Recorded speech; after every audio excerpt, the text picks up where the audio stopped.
नमस्कार।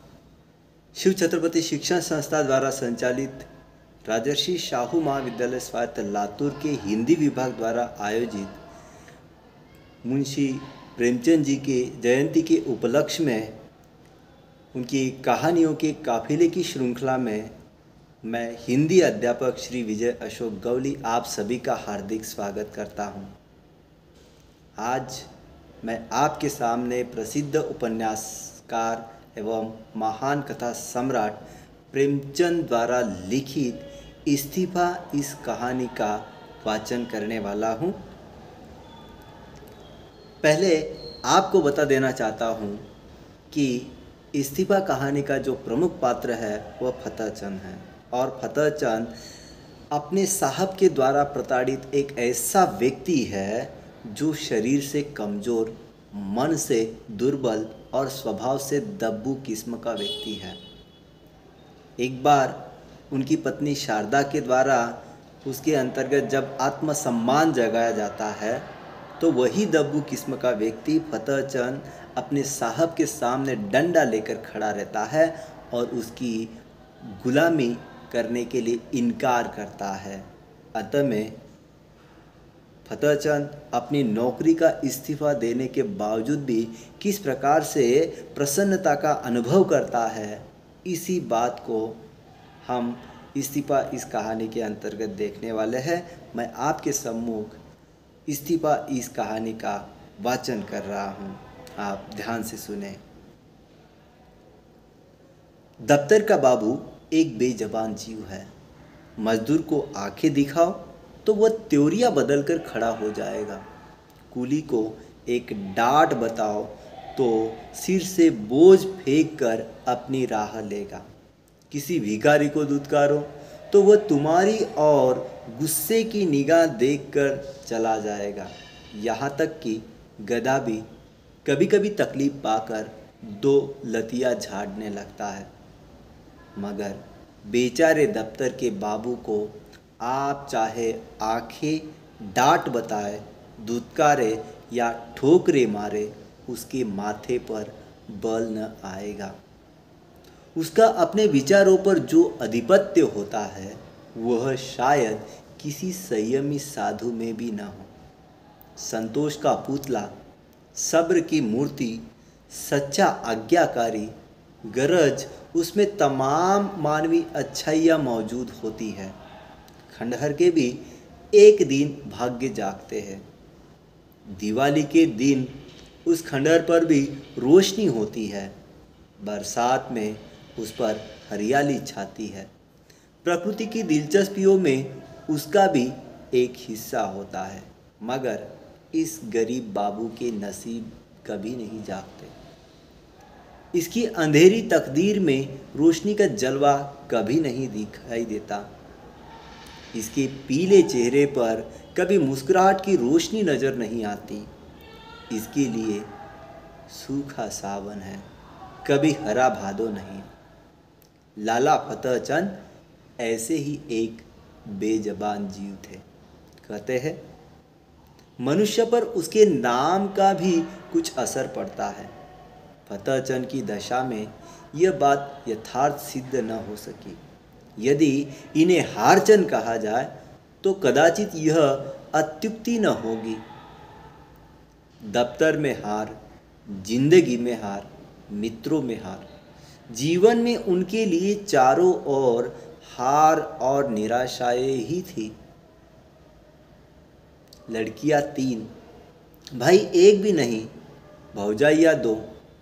गांठ में कौड़ी नहीं, मगर दिल में दया और मुर्वत थी। सच्चा मित्र एक भी नहीं। जिससे मित्रता हुई उसने उसे धोखा दिया। इस पर तंदुरुस्ती भी अच्छी नहीं। 32 साल की अवस्था में बाल खिचड़ी हो गए थे। आंखों में ज्योति नहीं, हाजमा चौपट, चेहरा पीला, गाल पिचके, कमर झुकी हुई, न दिल में हिम्मत न कलेजे में ताकत। 9 बजे दफ्तर जाते और 6 बजे शाम को लौट कर घर आते। फिर घर से बाहर निकलने की हिम्मत न पड़ती। दुनिया में क्या होता है इसकी उन्हें बिल्कुल खबर न थी। उनकी दुनिया लोक परलोक जो कुछ था दफ्तर था। नौकरी करने की खैर मनाते और जिंदगी के दिन पूरे करते। न धर्म से वास्ता था, न दीन से नाता, न कोई मनोरंजन था, न खेल। ताश खेले हुए भी शायद एक मुद्दत गुजर गई थी। जाड़ों के दिन थे। आकाश पर कुछ कुछ बादल थे। फतेहचंद 5:30 बजे दफ्तर से लौटे तो चिराग जल गए थे। दफ्तर से आकर वह किसी से कुछ न बोलते, चुपके से चारपाई पर लेट जाते और 15-20 मिनट तक बिना हिले डुले पड़े रहते। तब कहीं जाकर उनके मुंह से आवाज़ निकलती। आज भी प्रतिदिन की तरह वे चुपचाप पड़े थे कि एक ही मिनट में बाहर से किसी ने पुकारा। छोटी लड़की ने जाकर पूछा तो मालूम हुआ कि दफ्तर का चपरासी है। शारदा पति के मुंह हाथ धोने के लिए लोटा गिलास मांज रही थी। बोली, उससे कह दे क्या काम है। अभी तो दफ्तर से ही आए हैं और अभी बुलावा आ गया। चपरासी ने कहा, साहब ने कहा है अभी बुला लाओ, कोई बड़ा जरूरी काम है। फतेहचंद की खामोशी टूट गई। उन्होंने सिर उठाकर पूछा, क्या बात है। तब शारदा ने जवाब दिया, कोई नहीं, दफ्तर का चपरासी है। फतेहचंद ने सहम कर कहा, दफ्तर का चपरासी? क्या साहब ने बुलाया है? शारदा ने कहा, हाँ, कहता है साहब बुला रहे हैं। ये कैसा साहब है तुम्हारा, जब देखो बुलाया करता है। सवेरे के गए अभी मकान को लौटे हो फिर भी बुलावा आ गया। फतेहचंद ने संभल कर कहा, जरा सुन लो किस लिए बुलाया है। मैंने सब काम खत्म कर दिया था, अभी आता हूँ। शारदा ने फतेहचंद से कहा, जरा जलपान तो करते जाओ, चपरासी से बातें करने लगोगे तो तुम्हें अंदर आने की भी याद न रहेगी। यह कहकर प्याली में थोड़ी सी दाल मोठ और सेव ले आई। फतेहचंद उठकर खड़े हो गए, किंतु खाने की चीज़ें देखकर चारपाई पर बैठ गए और प्याली की ओर चाव से देखकर डरते हुए बोले, लड़कियों को दे दिया है ना? शारदा ने आंखें चढ़ाकर कहा, हाँ हाँ, दे दिया है, तुम तो खाओ। इतने में छोटी लड़की आकर सामने खड़ी हो गई। शारदा ने उसकी ओर क्रोध से देखकर कहा, तू क्या आकर सिर पर सवार हो गई, जा बाहर खेल। फतेहचंद ने कहा, रहने दो, क्यों डांटती हो, यहाँ आओ चुन्नी, ये लो दालमोट ले जाओ। चुन्नी माँ की ओर देखकर डरती हुई भाग गई। फतेहचंद ने उस समय कहा, बेचारी को क्यों भगा दिया, 2-4 दाने दे देता तो खुश हो जाती। उस शारदा ने कहा, इसमें है ही कितना कि सबको बांटते फिरोगे, इसे देते तो बाकी दोनों ने आ जाती, किस किस को देते। इतने में चपरासी ने फिर पुकारा, बाबूजी, हमें बड़ी देर हो रही है। शारदा ने कहा, कहाँ क्यों नहीं देते, इस वक्त न आएंगे। फतेहचंद ने कहा, ऐसे कैसे कह दूँ भी, रोजी का मामला है। शारदा ने कहा, तो क्या प्राण देकर काम करोगे, सूरत नहीं देखते अपनी, मालूम होता है 6 महीने के बीमार हो। फतेहचंद ने जल्दी जल्दी दाल मोठ की 2-3 फंकियाँ गलाई, एक गिलास पानी पिया और बाहर की तरफ दौड़े। शारदा पान बनाती रह गई। चपरासी ने कहा, बाबूजी, आपने बड़ी देर कर दी, अब जरा लग के चलिए, नहीं तो जाते ही डांट बताएगा। फतेहचंद ने 1-2 कदम दौड़कर कहा, चलेंगे तो भाई आदमी की तरह, चाहे डांट बताए या दांत दिखाए, हमसे तो दौड़ा नहीं जाता। बंगले पर ही है ना? चपरासी ने कहा। भला वह दफ्तर क्यों आने लगा? बादशाह है कि दिल लगी? चपरासी तेज चलने का आदी था।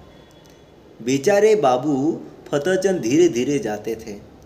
थोड़ी ही दूर चलकर हाँफ उठे, मगर यह कैसे कहते कि भाई जरा और धीरे चलो। हिम्मत करके कदम उठाते जाते थे। आधा रास्ता खत्म होते होते पैरों ने उठने से इनकार कर दिया। सारा शरीर पसीने में तर हो गया।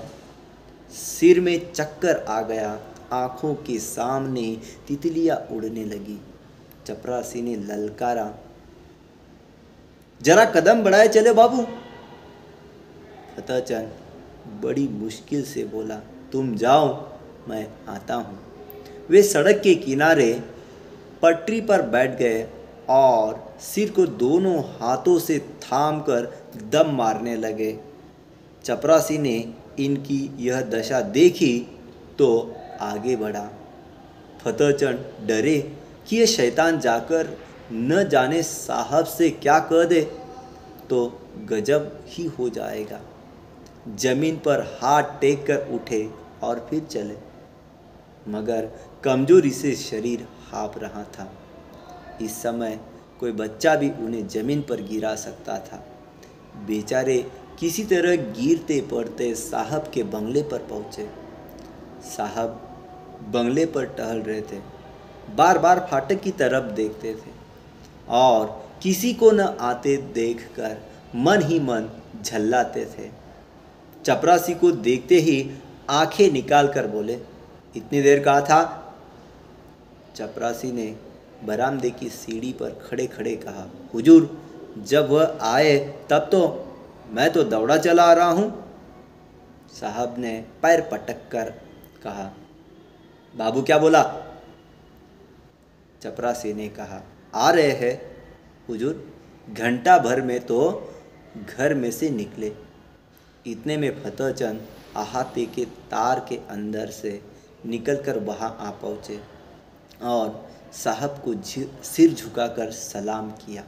साहब ने अकड़ कर कहा, अब तक कहाँ था? फतेहचंद ने साहब का तमतमाया चेहरा देखा तो उनका खून सूख गया। बोले, हुजूर अभी अभी दफ्तर से गया हूँ। जो ही चपरासी ने आवाज़ दी हाजिर हुआ। साहब ने कहा, झूठ बोलता है, झूठ बोलता है, हम घंटे भर से खड़ा है। फतेहचंद ने साहब से कहा, हुजूर मैं झूठ नहीं बोलता। आने में जितनी देरी हो गई हो, मगर घर से चलने में मुझे बिल्कुल देर नहीं हुई। साहब ने हाथ की छड़ी घुमाकर कहा, चुप रहा, हम घंटा भर से खड़ा है, अपना कान पकड़ो। फतेहचंद ने खून का घूंट पीकर कहा, हुजूर मुझे 10 साल काम करते हो गए, कभी। साहब ने उसे बीच में रोका और कहा, चुप रह, हम कहता है कि अपना कान पकड़ो। फतेहचंद ने साहब से कहा, जब मैंने कोई कसूर किया है? साहब ने फतेहचंद से कहा, चपरासी इसका कान पकड़ो। चपरासी ने दबी जबान से कहा, हुजूर यह भी मेरे अफसर है, मैं इनका कान कैसे पकड़ूं? साहब ने कहा, हम कहता है इसका कान पकड़ो, नहीं हम तुमको हंटरों से मारेगा। तब साहब के कहने पर चपरासी ने कहा, हुजूर मैं यहाँ नौकरी करने आया हूँ, मार खाने नहीं, मैं भी इज्जतदार आदमी हूँ। हुजूर अपनी नौकरी ले ले, आप जो हुक्म दे वह बजा लाने को हाजिर हूँ, लेकिन किसी की इज्जत बिगाड़ नहीं सकता। नौकरी तो 4 दिन की है, 4 दिन के लिए क्यों जमाने भर से बिगाड़ करें। साहब अब क्रोध को बर्दाश्त न कर सके, हंटर लेकर दौड़े। चपरासी ने देखा यहाँ खड़े रहने में कोई खैरियत नहीं है तो भाग खड़ा हुआ। फतेहचंद अभी तक चुपचाप खड़े थे। साहब चपरासी को न पाकर उनके पास आया और उनके दोनों कान पकड़कर हिला दिया। बोले, तुम गुस्ताखी करता है? जाकर ऑफिस से फाइल ले आओ। फतेहचंद ने कान सहलाते हुए कहा, कौन सा फाइल लाओ हुजूर? साहब ने कहा, फाइल फाइल और कौन सा फाइल? तुम बहरा है, सुनता नहीं, हम फाइल मांगता है। फतेहचंद ने किसी तरह दिलेर होकर कहा, आप कौन सा फाइल मांगते हैं? साहब ने कहा, वही फाइल जो हम मांगता है, वही फाइल लाओ, अभी लाओ। बेचारे फतेहचंद को अब और कुछ पूछने की हिम्मत न हुई। साहब बहादुर एक तो यूं ही तेज मिजाज थे, इस पर हुकूमत का घमंड और सबसे बढ़कर शराब का नशा। हंटर लेकर पील पड़ते तो बेचारा क्या कर लेते? चुपके से दफ्तर की तरफ चल पड़े। साहब ने कहा, दौड़ कर जाओ, दौड़ो। फतेहचंद ने कहा, हुजूर मुझसे दौड़ा नहीं जाता। साहब ने कहा, ओ तुम बहुत सुस्त हो गया है, हम तुमको दौड़ना सिखाएगा, दौड़ो। पीछे से धक्का देकर कहा, तुम अब भी नहीं दौड़ेगा? यह कहकर साहब हंटर लेने चले। फतेहचंद दफ्तर के बाबू होने पर भी मनुष्य ही थे। यदि वह बलवान होते तो उस बदमाश का खून पी जाते।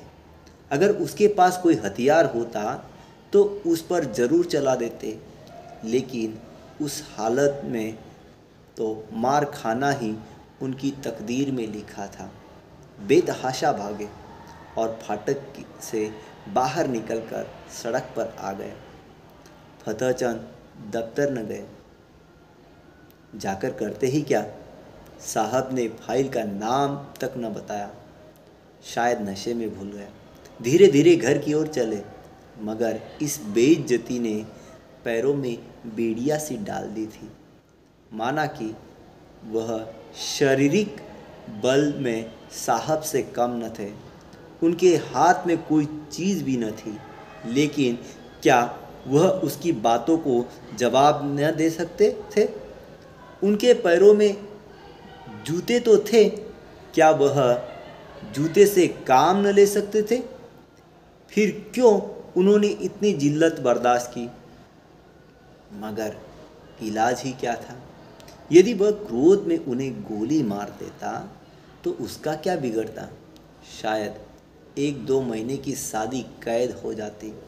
संभव है 200-400 रुपये का जुर्माना हो जाता, मगर इनका परिवार तो मिट्टी में मिल जाता।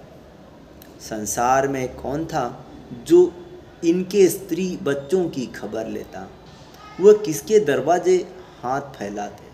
यदि उनके पास इतने रुपए होते जिनसे उनके कुटुंब का पालन हो जाता तो वह आज इतनी जिल्लत न सहते। या तो मर ही जाते या उस शैतान को कुछ सबक ही दे देते।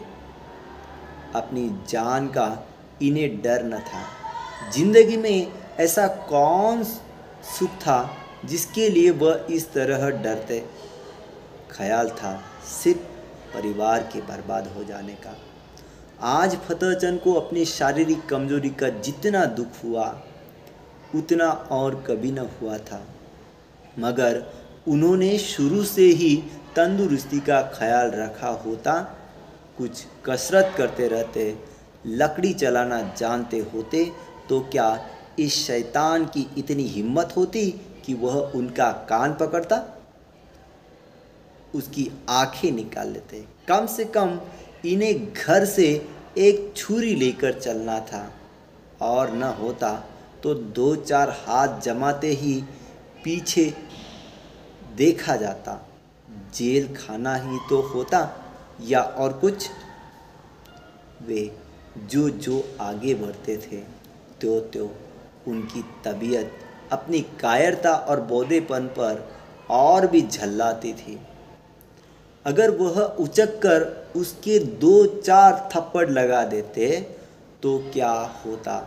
यही न कि साहब के खनसा में बेरे सब उन पर पील पड़ते और मारते मारते उन्हें बेदाम कर देते। बाल बच्चों के सिर पर जो कुछ पड़ती साहब को इतना तो मालूम हो जाता कि किसी गरीब को बेगुनाह जलील करना आसान नहीं।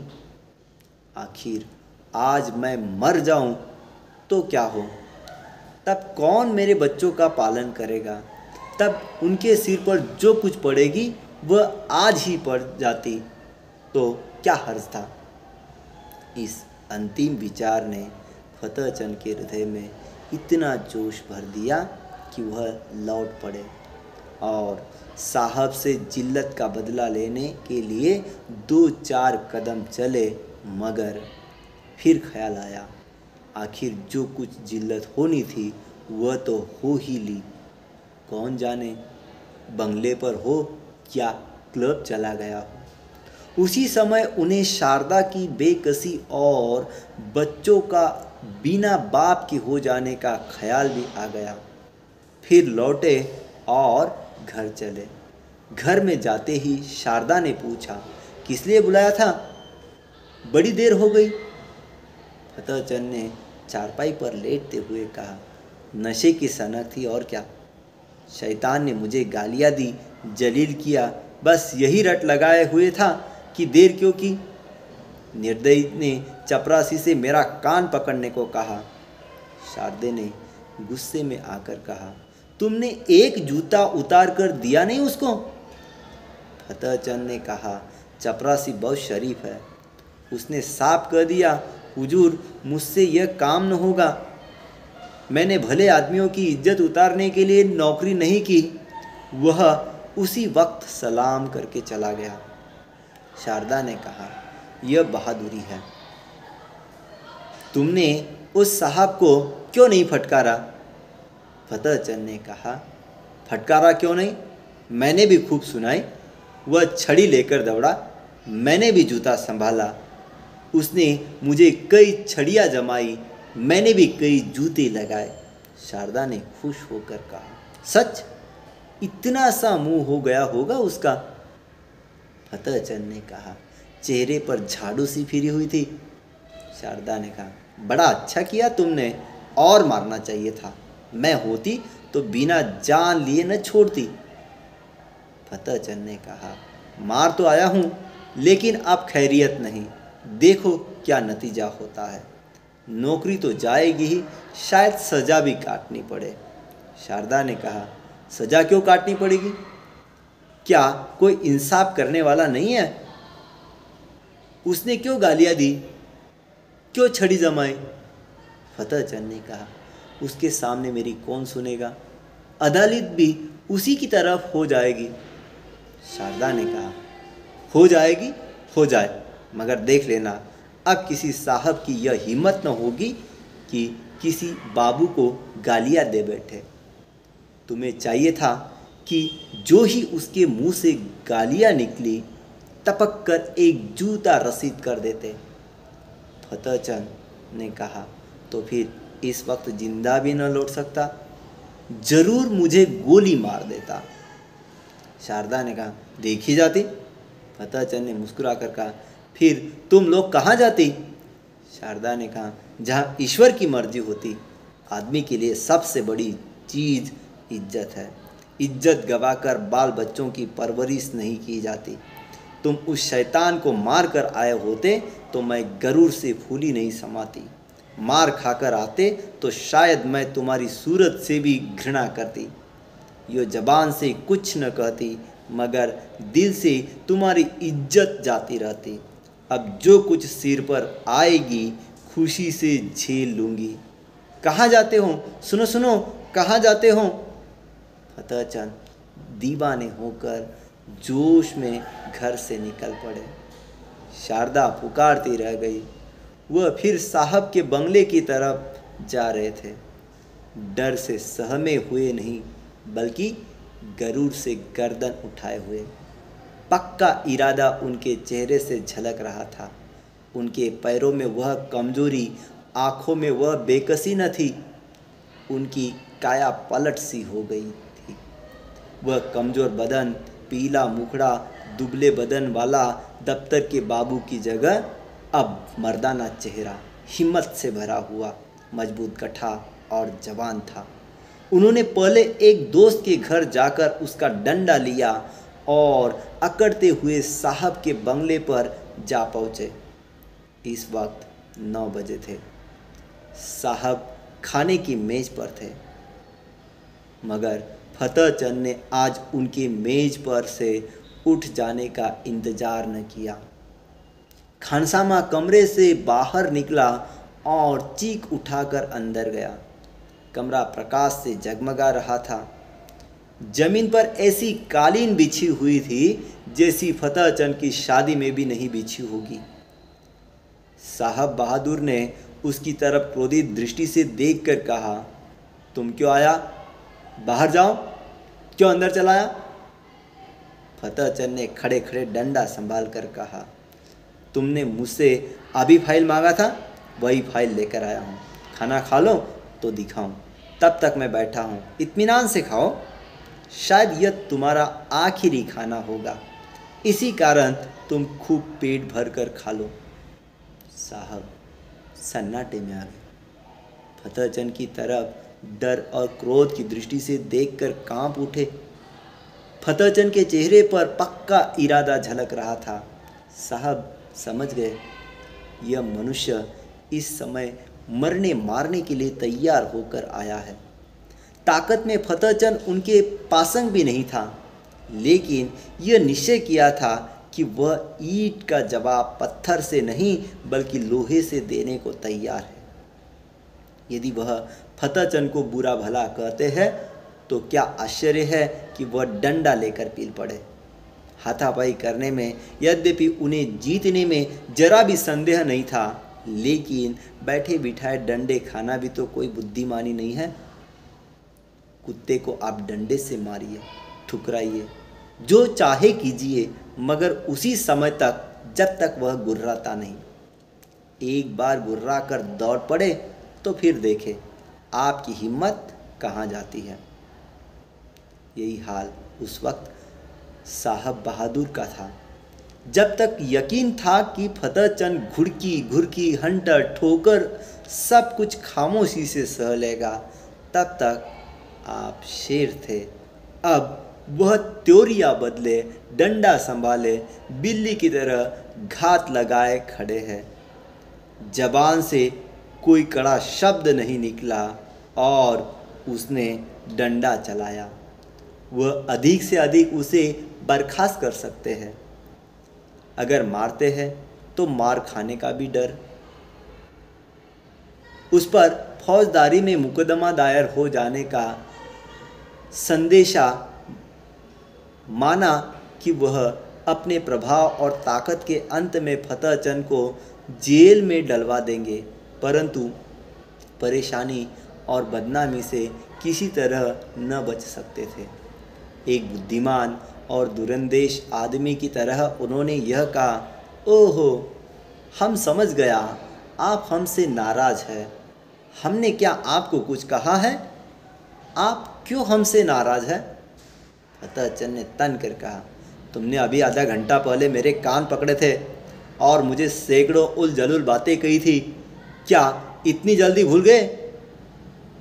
साहब ने कहा, मैंने आपका कान पकड़ा? मैंने आपका कान पकड़ा? हंसते हुए कहा, क्या मजाक है? क्या मैं पागल हूँ या दीवाना? फतेहचंद ने साहब से कहा, तो क्या मैं झूठ बोल रहा हूँ? चपरासी गवाह है, आपके नौकर चाकर भी देख रहे थे। साहब ने कहा, कब का बात है? फतेहचंद ने कहा, अभी अभी कोई आधा घंटा हुआ आपने मुझे बुलाया था और बिना कारण मेरे कान पकड़े और धक्के दिए थे। साहब ने फतेहचंद से कहा, ओ बाबूजी, उस वक्त हम नशा में था, बेरा ने हमको बहुत दे दिया था, हमको कुछ खबर नहीं क्या हुआ। माय गॉड, हमको कुछ खबर नहीं। फतेहचंद ने साहब से कहा, नशे में अगर तुमने मुझे गोली मार दी होती तो मैं मर न जाता। अगर तुम्हें नशा था और नशे में सब कुछ माफ़ है तो मैं भी नशे में हूँ।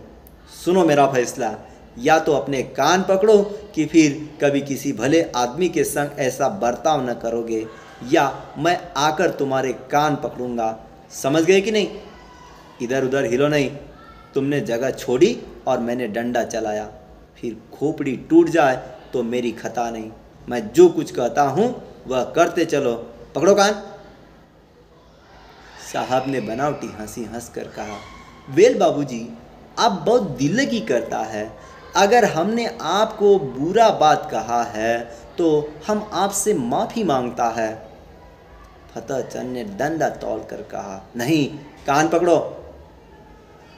साहब आसानी से इतना जिल्लत न सह सके, लपक कर उठे और चाहा कि फतेहचंद के हाथ से लकड़ी छीन ले, लेकिन फतेहचंद गाफिल न था। साहब मेज पर से उठने भी न पाए थे कि उसने डंडे का भरपूर और तुला हुआ हाथ चलाया। साहब तो नंगे सिर ही थे। चोट सिर पर पड़ गई, खोपड़ी बनना गई। 1 मिनट तक सिर को पकड़े रहने के बाद बोले, हम तुमको बर्खास्त कर देगा। तब फतेहचंद ने कहा, इसकी मुझे परवाह नहीं। अगर आज मैं तुमसे बिना कान पकड़ाए नहीं जाऊंगा, कान पकड़कर वादा करो कि फिर किसी भले आदमी के साथ ऐसी बेअदबी न करोगे, नहीं तो मेरा दूसरा हाथ पड़ना ही चाहता है। यह कहकर फतेहचंद ने फिर डंडा उठाया। साहब को अभी तक पहली चोट न भूली थी। अगर कहीं यह दूसरा हाथ पड़ गया तो शायद खोपड़ी खुल जाए। कान पर हाथ रखकर साहब बोले, अब आप खुश हुआ? फिर तो फतेहचंद ने साहब को कहा, फिर तो कभी किसी को गाली न दोगे? साहब ने कहा, कभी नहीं। फतेहचंद ने साहब से कहा, अगर फिर कभी ऐसा किया तो समझ लेना मैं कहीं बहुत दूर नहीं। अब किसी को गाली न देना। अच्छी बात है, अब मैं जाता हूँ। आज से मेरा इस्तीफ़ा है। मैं कल इस्तीफे में यह लिख कर भेजूँगा कि तुमने मुझे गालियाँ दी, इसलिए मैं नौकरी नहीं करना चाहता। समझ गए? साहब ने कहा, आप इस्तीफ़ा क्यों देता है? हम तो बर्खास्त नहीं करता। फतेहचंद ने कहा, अब तुम जैसे आदमी की मात हती अर्थात गुलामी नहीं करूँगा। यह कहते हुए फतेहचंद कमरे से बाहर निकले और बड़े इत्मीनान से घर चले। आज उन्हें सच्ची विजय की प्रसन्नता का अनुभव हुआ। उन्हें ऐसी खुशी कभी नहीं प्राप्त हुई थी। यही उनके जीवन की पहली जीत थी। तो इस प्रकार से यह कहानी रही है। इस कहानी का सारांश इस प्रकार से है कि आज कई दफ्तरों में दफ्तर के बाबू लोग काम करते हैं। कभी कभी साहब के द्वारा उनके ऊपर अन्याय अत्याचार किया जाता है, प्रताड़ित किया जाता है और दफ्तर के बाबू चुपचाप सहन कर लेते हैं। फतेहचंद भी एक ऐसा ही दफ्तर का बाबू है जो अपने साहब के द्वारा प्रताड़ित किया गया था, पर जब पत्नी शारदा के द्वारा उनमें आत्मविश्वास जगाया गया, तब उनका उत्साह आत्मविश्वास जाग उठा और वह किस प्रकार से अपने साहब के सामने डंडा लेकर खड़ा रहता है और मातहती करने से लिए इनकार कर देता है और अंत में अपना इस्तीफ़ा देने के बावजूद भी किस प्रकार से विजय की प्रसन्नता का अनुभव करता है। यही बात हमने इस इस्तीफ़ा कहानी में देखी। यहाँ पर हम रुकते हैं। धन्यवाद।